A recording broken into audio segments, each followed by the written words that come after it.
Welcome, everyone, and thank you for joining us for the March edition of RTS Jackson's online discussion forum. I'm your host, CL Pierce, the Director of Admissions here in Jackson, Mississippi. As always, Dr. Ligon Duncan, Jackson Campus President, CEO, and Chancellor of RTS, is here to lead our discussion. We have back with us today Professor of Old Testament and the Director of the Summer Institute for Biblical Languages at RTS Jackson, Dr. Miles Van Pelt.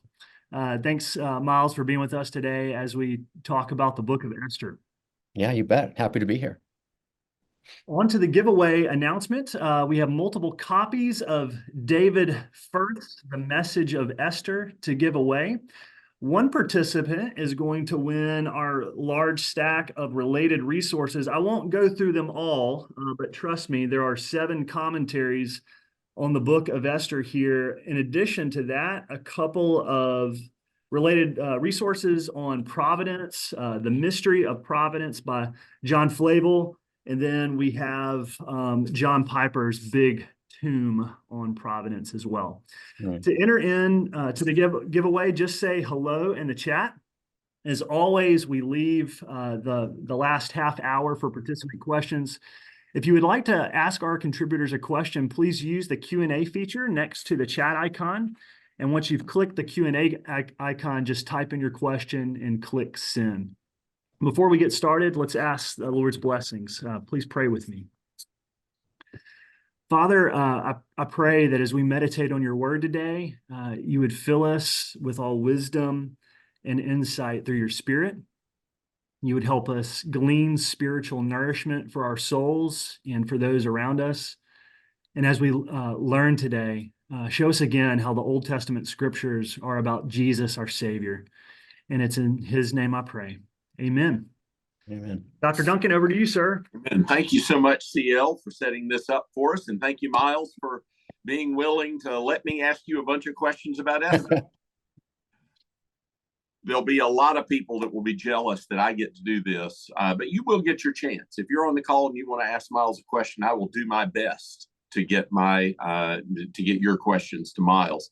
And let me just start out at the most basic level, and that is there any particular reason why you have gotten interested in the book of Esther, other than it's in the Word of God? It's in the Old Testament, which is in your field. I think all of us have certain books that attract us to them. Tell me about you and Esther. Well, you're right. It's in the Bible. It's in the Old Testament. I get paid to teach this stuff, so I like it all. But I've typically in my career liked the underdog books of the Old Testament. So Song of Songs, Judges, really Lamentations, yeah.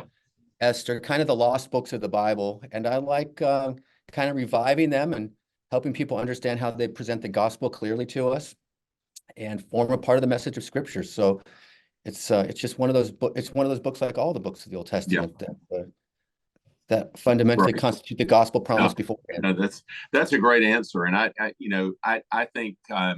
think Ralph Davis probably in a lot of the work that he did at RTS liked to introduce people to parts of the Old Testament that they were unfamiliar with. He especially loved to introduce pastors to parts of the Old Testament that they were unfamiliar with and needed to be more familiar with. So that's a really good answer, Miles. Well, let me ask you to do a little bit of further background work for us and kind of give us the historical and canonical context of Esther. Okay. Well, historically, the book of Esther takes place during the reign of, I guess in English we would say, Ahasuerus. In Hebrew, it's Ahashwerosh, and it's a Persian name coming over into Hebrew, coming over into English. I just use the term Xerxes because that's his other name, and it's a lot easier to say. So we'll just call this guy the King Xerxes. And he reigned over the Persian Empire from 486 to 465 BC. And Esther meets the king in his 7th year. So something like 479 we're looking at. So it's modern day Iran. And he's the king of Persia. And basically, he rules over basically everything from Iran all the way down to Ethiopia. So 127 provinces. That's kind of it's 100 years after Judah went into exile. And a number of years after, Cyrus said that they could go home. So these are Jews who have stayed in exile after the decree that Cyrus made in 538 that they could go home. So that's kind of historical context. They're living in the capital city of the Persian Empire and flourishing to some regard.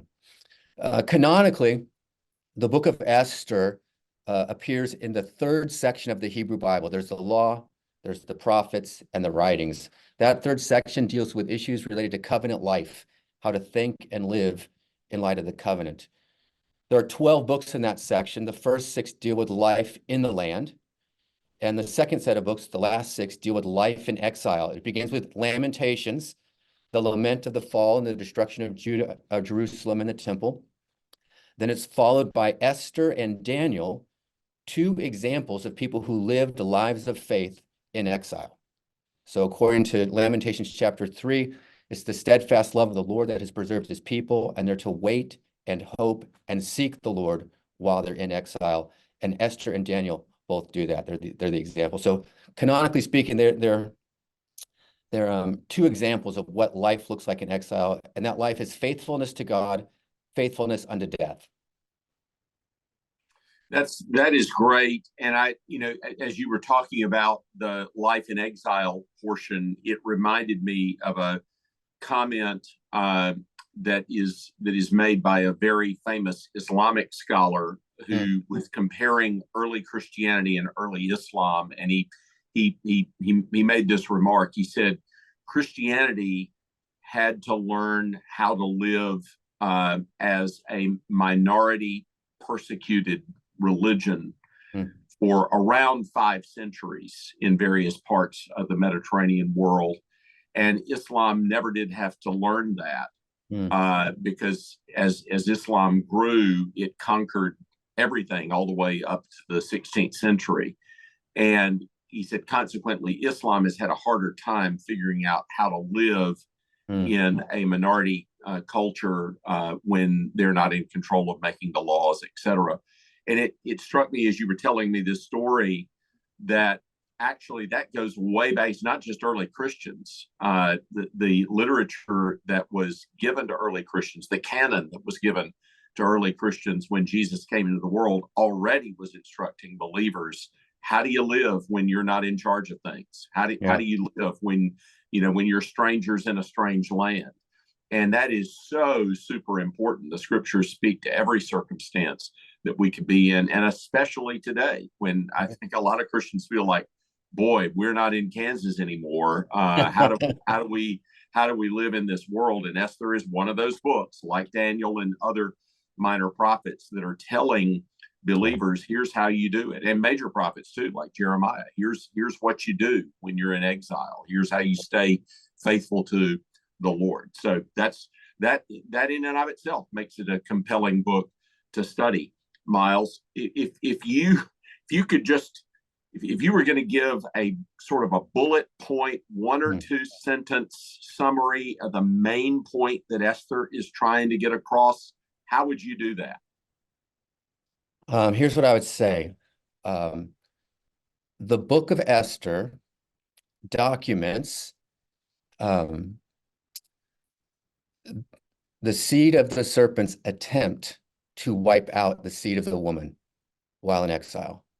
And it demonstrates God's providential protection of his people in that context.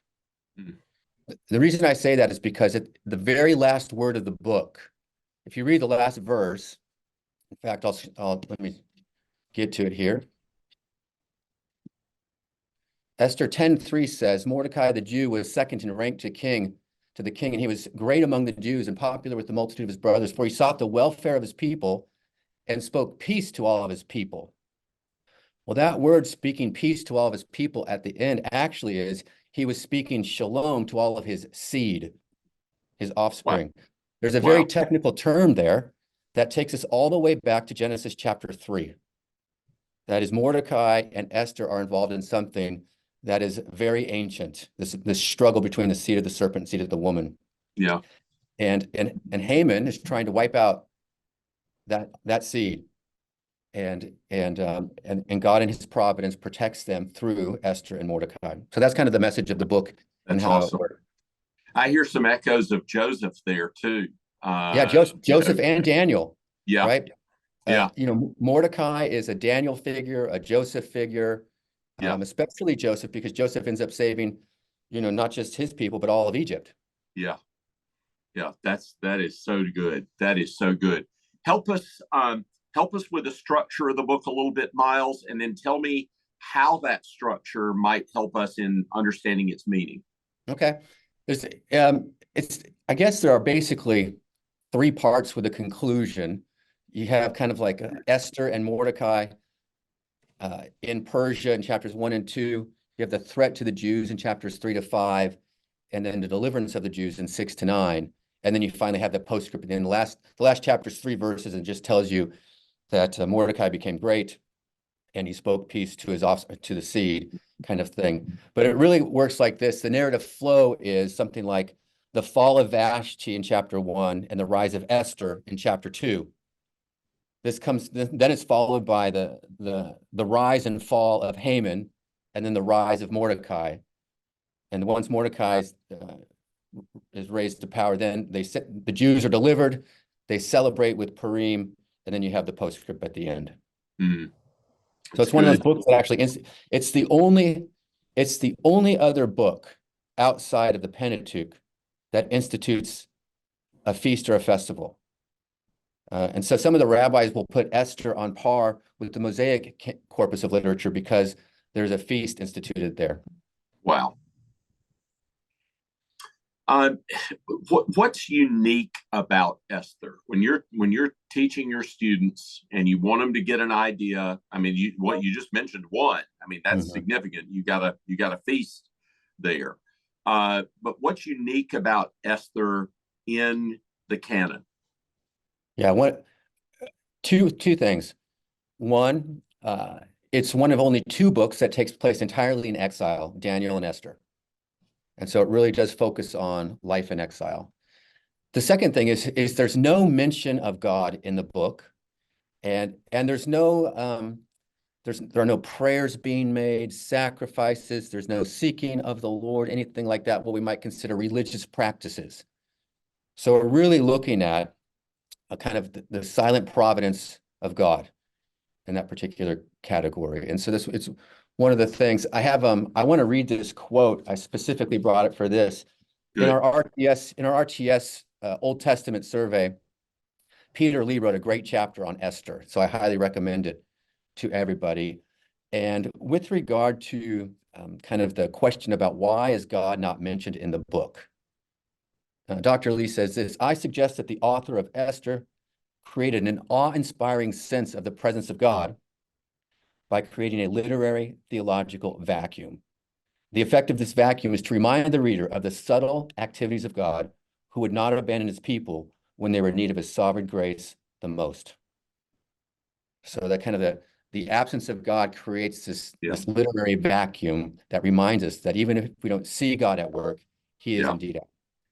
And it does remind me of works of literature like J.R.R. Tolkien's Lord of the Rings, where there's a pervasive idea of providence, but there's no religious imagery explicitly developed. There's no religion explicitly developed in the book, etc.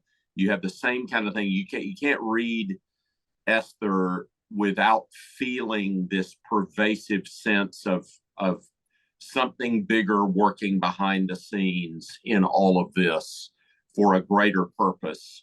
And so that's a great quote. And I think that's one of the tricks in expounding Esther. If you're a pastor and you're preaching through Esther and you're wanting to be God-centered and you're wanting to be Christ-centered, you have to think about that providential aspect of the book as you expound it. And that leads me right into that question. Let me ask you, take both the idea or the theme of power and the theme of providence and just play that out for us in the book. What are What are some of the things we should think about when we're looking at that? Yeah, well, what's interesting is, in exile, God's people, Israel or the Jews, have no power, right? They are subservient to the rulers of the land and the people in charge, and so they're not the ruling community. And so, but they trust, of course, that the God who created the heavens and the earth and is in covenant with them is in fact in charge of all of these things, and he institutes and puts in place and disposes of rulers. Like the book of Daniel will be certain to tell us, right? God raises up and God deposes rulers at his will. I mean, that's one of the major lessons of the book of Daniel, and it's right coupled with Esther in the Hebrew Bible. And so that God's people don't need earthly power in order to thrive or flourish or be even protected in this world, because God, who is the heavenly power, is providentially overseeing their lives. But that doesn't mean believers won't suffer. That doesn't mean there won't be death. It just means God has taken care of it his own way, both temporally in some instances, but also ultimately eschatologically, right? In the new heavens and new earth, where all things will be made right. So it's kind of that picture there. How does Esther inform us in the way we read the New Testament? And then how would you help a student see how you can faithfully, naturally, exegetically lead your people to Christ when you're dealing with this kind of material in the book of Esther? Right. I mean, I guess one of the best ways to do it is you could see, how Jesus would respond to the authorities of his time: render to Caesar what is Caesar's, and to the Lord what is the Lord's, right? And so Jesus serves as an example of this particular kind of living in his own day. Here's the creator of the universe, right, subjugated to the rulers of this world and to death. But and so there is that theme, that trajectory that takes us from the book of Esther over to life of Jesus, to the Christian life, where we live like aliens and strangers as well. But the line that's normally quoted would be it's Esther 4:16, where she says, "Then I will go to the king, though it is against the law, and if I perish, I perish." Right? And Tim Keller has this great line. He said, Jesus doesn't just say, "If I perish, I perish." He says, "When I perish, I perish." And Wow. God's people will be saved in that particular way. So I like the way that he put that particular message in his sermon, Born of the Gospel, a long, long time ago. And so there are these connections.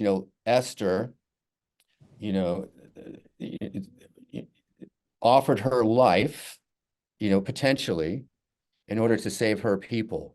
And so we get that very clear Christological image of Esther, willing to sacrifice herself for her people. Mm-hmm. Takes us straight into the New Testament, as well as the fact that it ends with the preservation of the seed and the shalom, or the goodness of that seed, which is also what Christ has achieved for us, both here already and not yet eschatologically. Yeah, well said. Well said. Hey, we've talked about how it takes us to Christ. What about the Christian life? What are some things that you would want to make sure that your students brought home in their teaching and in their preaching about how we apply the truth of Esther to the Christian life? Yeah, I think in some sense you can overlay Jeremiah 29 on the books of Esther and Daniel.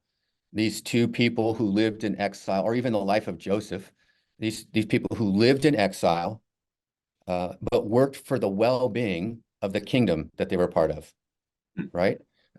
If you think about it, Daniel was second in command when Nebuchadnezzar destroyed Jerusalem, and he was running the kingdom while Nebuchadnezzar was destroying the temple. Joseph, think of Joseph, second to the king. So think of Esther. Esther was the queen, and Mordecai became number two. And so you have these people who are God providentially puts in power for the good of his people. But those are the rare instances. The vast majority of us are just the other people who benefit from that leadership. Yep. And so we're just reminded that God continues to provide for his people by putting leaders in places that ultimately are working for the good of his kingdom, right? Even when we can't see it. So Esther teaches us about the Christian life is that even when we don't think God is at work, he is in fact always at work. And that's, just as you've located Daniel and Nebuchadnezzar, it's important for us because most folks in the West who don't pay attention to the development of Persian history, by the way, my Iranian friends are very proud of their Persian history. In fact, many Christian Iranians they'll say to me, we were Persian long before we were Islamic in Iran. They're very proud of that heritage. But I was clueless about that until I started studying world history in college, and then had friends from that part of the world. Xerxes is the guy that the Greeks are fighting against. Yeah. And so to locate this history, you've got a Mordecai running things there. I think most of us in the West, we would think of ourselves as being on the side of the Greeks, just like we think of ourselves being on the side of Jerusalem over against Nebuchadnezzar. But Daniel is an uber high up administrator who apparently is super competent. He's so competent, he survives all the various internal intrigue and purges. And it does make you think about, wow, Christians are in a complicated situation when you're in an administration like that. Believers are in a really complicated situation. These guys are not on our team's side, and yet here's a believer who's functioning in that sort of a setting. So it's a good thing to think about from multiple directions, not only from Esther and Mordecai's standpoint when they are the victims of Haman's sort of campaign to try and wipe them out and wipe out the Jews, but also when they are in roles of significant authority and influence in that kind of a setting. Let me ask a slightly different kind of question, Miles, and then I'll get to other people's questions. I think we're more sensitive to just how tricky the first couple of chapters are for Esther in light of our awareness of what women face around the world and in culture. And that's a pretty sensitive thing to try and pick up on and describe. And I've heard pastors say, oh, this is a beauty pageant, and it's an ugly thing going on here. You have any advice for how preachers ought to approach that with both sensitivity and realism? Because, this is men doing bad things, polygamy and concubinage and all of that stuff. Any advice and counsel for how students ought to address that? Just that we're aware, that the Bible doesn't shy away from telling us difficult things. Yeah. And you're right. I mean, Esther was basically abducted into the harem of Xerxes and spent a year there training to please the king. Yeah. It's a very similar situation to the woman in the Song of Songs in Solomon's harem. This is not a Genesis 2 ideal reality. So in some sense, Esther probably could have thought, like, my life is basically over. Yeah. I won't have a family. I'm lost into this harem. You can only imagine how big it might have been. That kind of thing. And so, I mean, out of that terrible tragedy and hardship, God wrought, the saving of his people. And in an unexpected way, in the midst of really what would be shameful to a Jew. Correct. Yeah.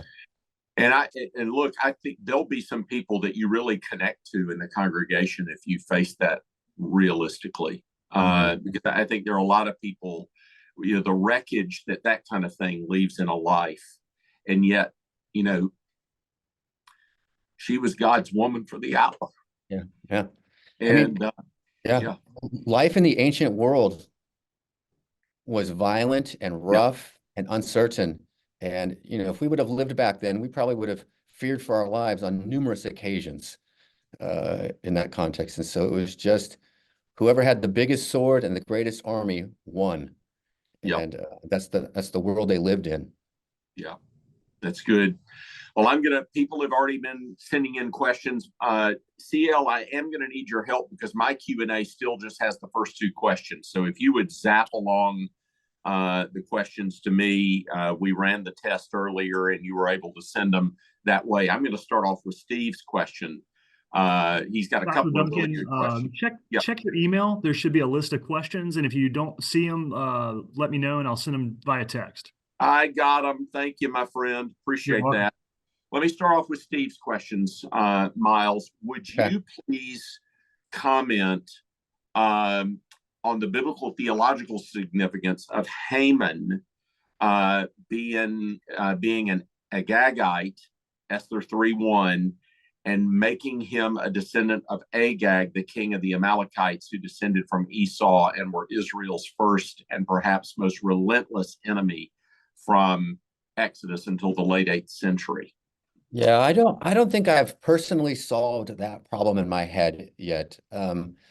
So I think that's a reference to 1 Samuel 15, where you have Agag, that king, the Amalekite, and Samuel chops him up into pieces before the Lord in an act of devoting him to destruction. The word is slightly different. The word here, Agagite, it only occurs in the book of Esther here. And so the question is it that same one? Or is it a different one? It's hard to tell.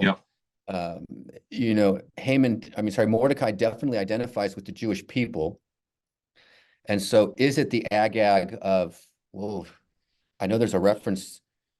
I think there's an Agagite king either in in one of the blessings of the 12 tribes, Genesis 49 or Deuteronomy 33. I think it's Genesis 49.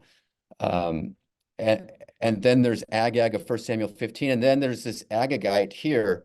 So I don't know what the connection is quite yet and how that works out, because of course there's going to be more than one Agag.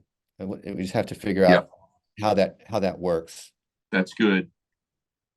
And he went on to ask to elaborate, do you see that as a divinely intentional literary shadow and historical outworking of the perpetual division between the general seed of Eve descending through Seth and the demon-driven seed of the serpent? But you've already indicated you see that battle between the seeds, even no matter what you do with that particular reference. It's clearly there from the end of the book. It's implied in the contest in the book. Yeah. It's really striking at the end of the book when you get there. I think the NIV says the Jewish people. The ESV just says his people, but when you look at the very last word of the book is his seed, and of course it's singular but collective. We understand that, but it really takes you all the way back to Genesis 3 and that cosmic battle. That's good. Here's another question: do you see a shadow of Christ's mediation in Esther's appeal to the king? Yes. The whole thing, if I perish, I perish. Kind of this, and going before the king, which was against the law, and And again, to show to the role, you think of the role of the Hebrew midwives at the beginning of the Exodus, and how often God would put women in positions where they were the intermediaries, or they were resisting the wickedness of the alien rule. And it's a way of showing God's sovereignty. But boy, would that have been a message to Jewish women in the Second Temple period about the very significant roles that they had for the preservation of the seed, and then the carrying on of the tradition of being faithful and loyal to God, just like the rest of us are being educated on how we're to operate as believers in exile. It reminds me exactly of someone like Jael in the book of Judges, who is crushing the head of the enemy.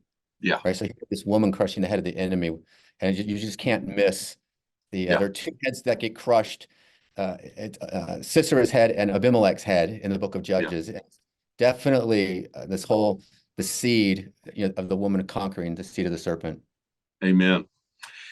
Talk a little bit. There's been debate about the canonical status of Esther. Talk a little bit about the inclusion of Esther in the canon.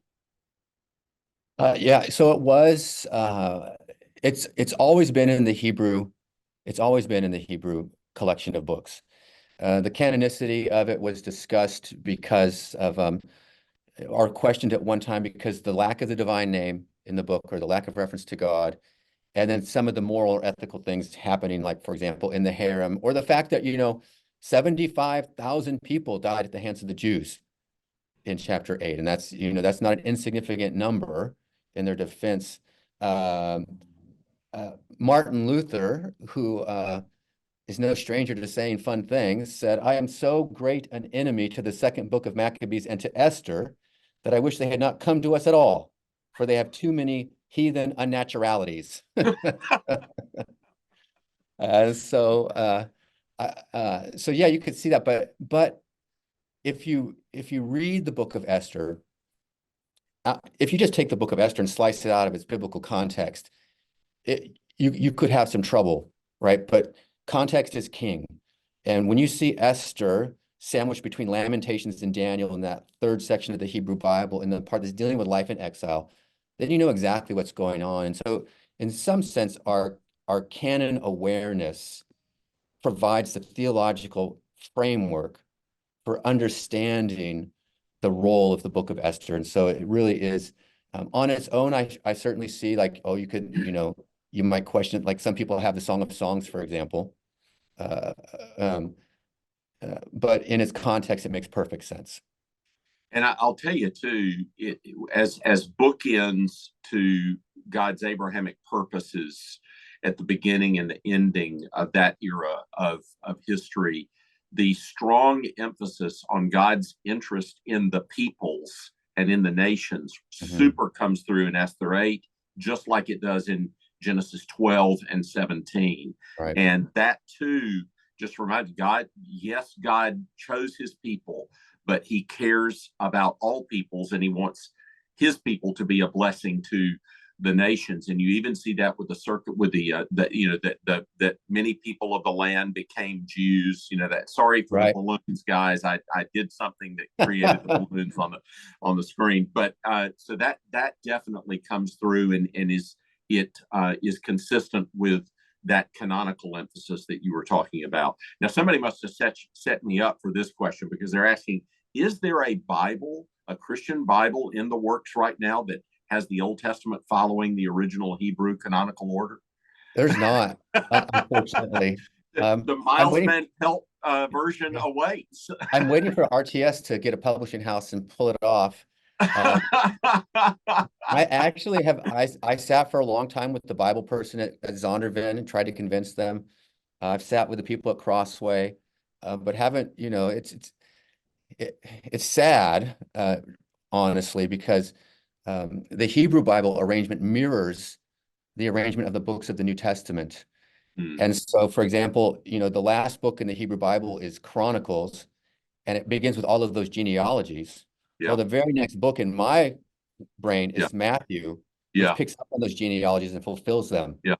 Opens with a word that echoes the language of Genesis on the this is the book of. Yeah. And so it is like the Hebrew Bible is an arrangement of books by covenantal category. The English Bible is an arrangement of books by genre. And so I prefer the covenantal category, but you can keep it in your mind that way. Yeah. You don't have to, it's true. Yeah, I do think you have to kind of think both ways when you're expounding. You have to know where it is in everybody's Bible, and then you have to remind them where it functions in the canon, right? In the Hebrew, and then bring in points like you just made that help you understand. Oh, this is not a book that's absent of the idea of God's providence, because it's actually right in there with Daniel and Lamentations, helping you figure out how do you stay faithful to God in exile. So that's a great insight, Miles. Okay, here's another completely different kind of question. Chapter 9 describes how the event of Esther is commemorated through the observation of Purim, which gets its name from the term Pur, which relates to the casting of lots against Haman, What do you suppose it was the precise element of the Esther narrative that gets singled out in that name? Back Or why do you suppose? Why I said what? Why do you suppose that gets singled out to be the name? Yeah, it's a good question. I mean, back in chapter 3, right, Haman and his buddies are casting lots to figure out when to do this thing. And so that's what started it all up. And so I just think that was, in some sense, the lot was cast for God's people, but then it became, it switched. It was this kind of ironic reversal. Those who were in power were humiliated, and those who were humiliated rose to power, and the lot was exchanged. And so it's an interesting word. It's that word "poor" is an Akkadian word, and it only occurs in Esther. So they're in Persia, they're in exile. Akkadian words got in there all the time, and so it's not the normal Hebrew word for lot. And so it really becomes a very specific kind of event that they're commemorating here. So I don't, we're not told when they institute Purim why they named it that way. Yeah. That there was to be celebration, eating and drinking, and the giving of gifts, and taking care of the poor on those days. And so, but we can see the connection, I guess, from chapter 3, why chapter 9 selects it. It certainly fits the Providence theme, as you say, yes. Because exactly. the very instrument by which they're going to execute their plan, it's a little bit like what is it's one of the late chapters of Matthew, maybe 24, 25, somewhere in there, where the chief priests and scribes decide that they're not going to go after Jesus during the festival. And then in the next verse, Jesus says, "Oh, yes, they are." Yeah. They've got a different plan, but Jesus says, "No, it's gonna happen in the middle of the Passover festival, because that it's got to do that to fulfill Scripture." So it does get that irony. You already mentioned that. That definitely is, it helps explain why that would be such a significant element. What's your opinion as to why the observance of Purim is set for the days that are dependent upon where people lived? So comment on Esther 9. Yeah, I don't think I fully understand why they set the days in that particular category. The days on which the Jews defended themselves took place over a couple of days, and there was the day of rest. And so it seems to me, again, the assignment of the days for the feast and the locations is just one of those providences of the kingdom, or just it seemed to be good and fitting to do it that way based on how life was lived. You can think about how we arrange things around weekends or particular times of year, stuff like that. And so they would do things like that, but there's no real stated way, or there's no stated reason for why it was done that way. Okay. Anything else you want to comment? We talked just briefly about the connections or the allusions to Joseph. Anything else you want to comment about direct allusions from Esther and Mordecai to Joseph? To Joseph, there's just the narrative, the narrative connections. It's you have Joseph, who is starts out in a very humble position. He's exalted. Then there's the plot against him, right, with Joseph, and then he's exalted again. And so the same things are occurring over these narrative types or arcs, things that you see, the correspondences between Daniel and Joseph and Esther and Mordecai work out that way. What's interesting with Esther and Mordecai, it's actually a pair, almost like the Deborah Barak thing. It's not just a single person, but they work in tandem, and usually that happens at climactic moments. So it's kind of like with the Deborah Barak, it's a double judge narrative, because it's the third climactic event. And the same, like they think of the days of creation, days 3 and 6 are double creation days. And so the fact that you have these two figures here that are functioning in some sense like Daniel or like Joseph, it points to its climactic nature, I think, in that particular way. Okay, that's good. What do you like to emphasize to students when you're explaining Esther 8:17 that many became Jews there in the Persian Empire? What are the things that you want to highlight out of that? How's that functioning in the story? Yeah, so I don't know how much I want to read into it, because it says, and many from the peoples of the country declared themselves Jews, for the fear of the Jews had fallen on them. Right. And so, yeah, and so what happened is, the Jews now became the people with the power. And so people naturally want to be associated with the power brokers. And so that's exactly what's happening. They're riding the coattails of Jewish success. And in that particular category, not unlike, we're looking at something that's common to human nature. And but it is a picture, for example, of very early Christianity, and you can think of like Christian ethics and charity, how it just so impressed people that they wanted to be like that. Yeah. And so you could see the same thing here. You have these people who like that, like Haman said earlier, they have their own law, and they follow this law, and it's not even of the land, but they're faithful to it or obedient to it. And so there's this attractiveness to it. That's good. How do you see the descriptions of Esther and Mordecai's faithfulness as helpful to spurring modern Christians on towards faithfulness? You've talked about this a little bit. Anything you want to add to what you've already said? No, I just think like in the context of both Daniel and Esther, you could see that in exile, God's people face many, many, many challenges. Challenges of lifestyle, challenges of who's in charge, challenges of faith, challenges of knowing if God's at work and when will it all be over.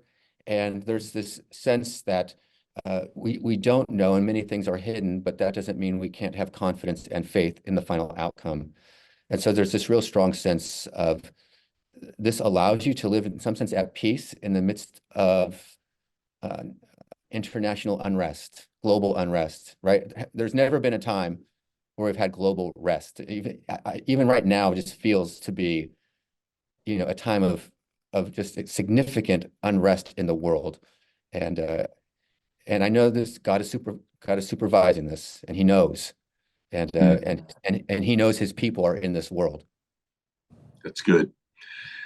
Miles, are there allusions to Esther in the New Testament or connections that you would want to point out as students are working with New Testament passages and ideas?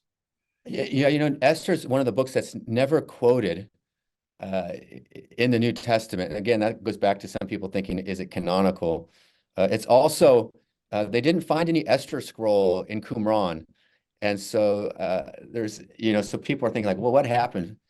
Someone must have just taken it. They liked it so much, I say. But the themes, it's the themes that transfer over. The themes of faithfulness in the midst of persecution, the themes of God's providence, the themes of seeking the welfare of God's people, the themes of waiting for God's shalom to arrive, those kinds of things carry over. It's not necessarily the text, but the themes and the images and pictures, right? Here's Christ who offers himself to save his people, just like Esther did. That's good. The person that asked the question actually went on and said, do you see a connection between Esther and then Herod's daughter and John the Baptist? Anything there to draw a parallel with? No, I mean, Herod's daughters are bad. Yeah. Esther good. Yeah. Good. Herod's daughter is like Delilah, actually, in the Samson narrative. She hands over the forerunner into the hands of the enemy. Yeah. And so there is some connection there, but not with Esther, I don't think. Yeah, that's good. What do you make of the popular reading of Esther that paints her and Mordecai as effectively paganized, unfaithful Jews who were acting out of their own human and desperate self-interest and effort that God nevertheless used to preserve his people? Yeah, I would say that's perhaps a misreading of the text. Yeah. Um, and so much of that, so much of our reading needs to be informed by its position in the canon and its function in the canon, right? It has a covenantal function. So it's just not flopping around in the breeze with no anchors and tags and connectors. It's actually firmly fitted into scripture, and it has a very particular function. And you can take unfortunately, we can take any piece of literature out of context and make it do whatever we might want it to do. But that's not necessarily a legitimate type of interpretation. And so I would say I, I know what people are doing, that, they're maybe upset about Esther's life in the harem, or the way Mordecai handles himself with the king or with Haman. But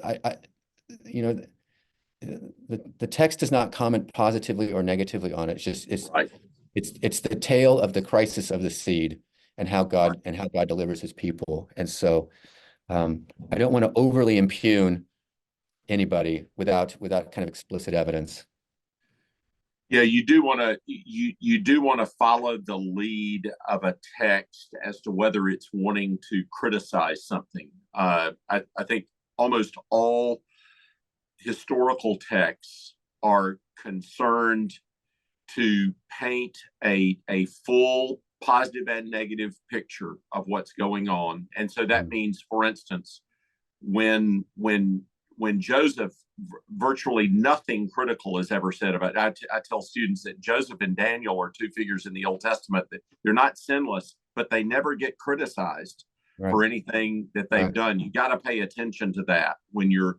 Doesn't mean they're sinless. Doesn't mean that that's what we're supposed to deduct from the narrative, but they are two figures that are commended to you in the narrative, and you've got to pay attention to that as you're expounding it. Now, the Old Testament also doesn't want you to forget, what the commands are and what God says about polygamy and abduction and all of those things as well. But that in itself causes a pause for reflection, that God can strike a straight blow with a crooked stick. When really bad stuff is going on in a culture, his people can still make a difference.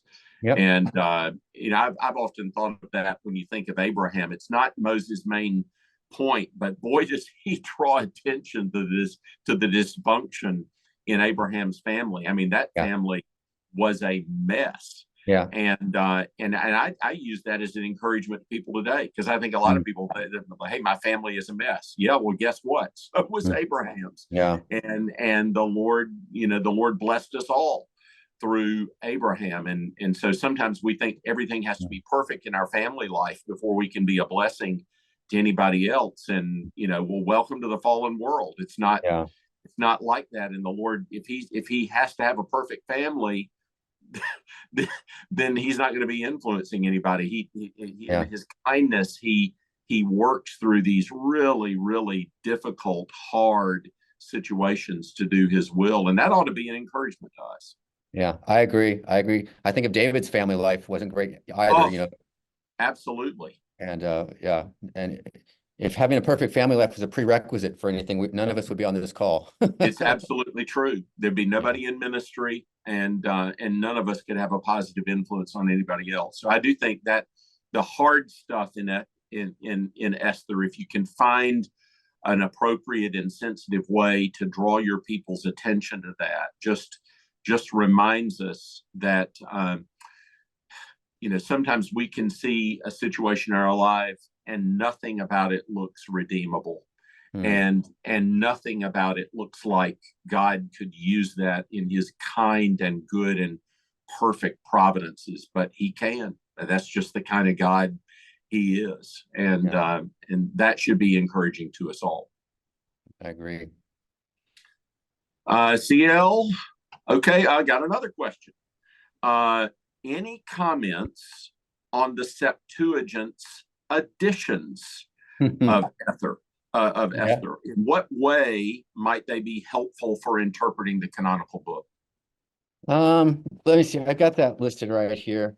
I knew that was going to come up in my sheet notes here. So basically, let's see here. The Greek text adds 107 verses to the Hebrew text. So the Hebrew text of Esther is 167 verses, those 10 chapters, and the Greek text adds another 100. So, Wow. You're close to like a 70% increase or something like that. And they're chapters 11 to 15 in like the Vulgate or the Latin edition. And basically it religiousizes the book. There are prayers and petitions and dreams and interpretation of dreams. It makes it a little bit more like Daniel kind of thing. And so you could see there was a sense of trying to fill it out. So it's not an original part. There are no Hebrew manuscripts that map with that kind of stuff, but you could see kind of the apocryphal literature trying to explain some of these things. Yeah. That's really good. By the way, Greg Lanier was recently on, and I'm scrolling right now trying to find it because I got notification of this, and I haven't had a chance to share it yet. But Greg Lanier, who is a Septuagint expert, Greg at RTS Orlando, who teaches New Testament, and Will Ross at RTS Charlotte, who teaches Old Testament, are both experts in the Septuagint. In fact, they edited the Reader's Edition of the Greek Septuagint. He was recently on a show, and I'll try and find it before we're done, where you'll love this. Miles already knows this, but Jerome thought exactly like Miles. Jerome said when he had the job of translating the Bible into the Vulgate, and Jerome said, we all know that the Hebrew is what is authoritative, but we've got to work from the Greek. And he did not prefer to utilize anything as on the standard of the Hebrew Old Testament and the Greek New Testament that was just in the Septuagint, but not in the Masoretic text or the Greek text of the New Testament. And so he very reluctantly translated that, but also said this is not on the same level as the Hebrew. And he actually went and learned Hebrew from a rabbi so that he could master that work. So I'll try and find that thing from Greg. It'd be helpful for people that are interested in because Greg's going to say exactly the same thing that Miles just said. And given that he works in Septuagint stuff a lot, it'd be nice to. I've only seen like 2 clips from that interview, but it looked really, really interesting and helpful. Very good. I'd like to see that. CL asked me another one here. It came through. What is the significance of Esther wanting a second day in Esther 9:13? A second day of opportunity for the Jews to have reprisal against their enemies. Yeah, I just think we're not told in the text why 2 days. It appears that the first day happened primarily in the capital city, and then the next day was a little bit broader in scope. Yeah. And so that's perhaps my thought on that particular event there. It seems to have happened over a couple of days in different waves at different places. Right. So Susa, the capital, would have been the epicenter of all of this. And then depending on how it went in the capital, it probably would have waved out either positively or negatively. And so that's probably what happened. That's good.